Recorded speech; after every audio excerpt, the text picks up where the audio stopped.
So we're working on the shop. This is vlog 2.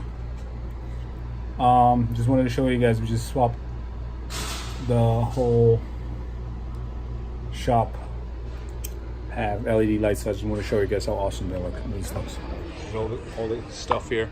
And look at the, it's like a little sun. Jesse's super excited.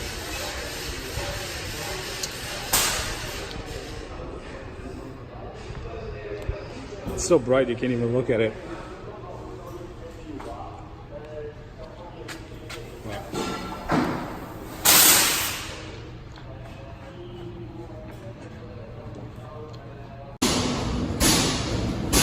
So light, obviously very important.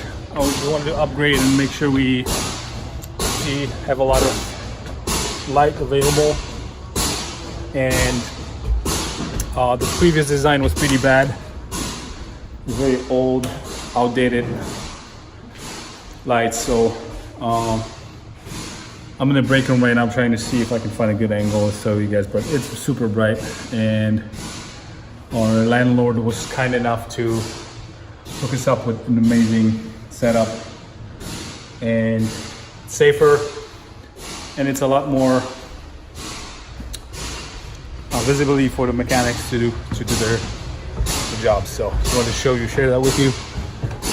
We're keep working on things, and we're gonna start repainting soon to this color, black and green. And I'll do a before and after video so I can see it. But yeah, that's it for today. We had a crazy day. Still cleaning up and getting everything in order, and I'll keep you posted on how the shop is going.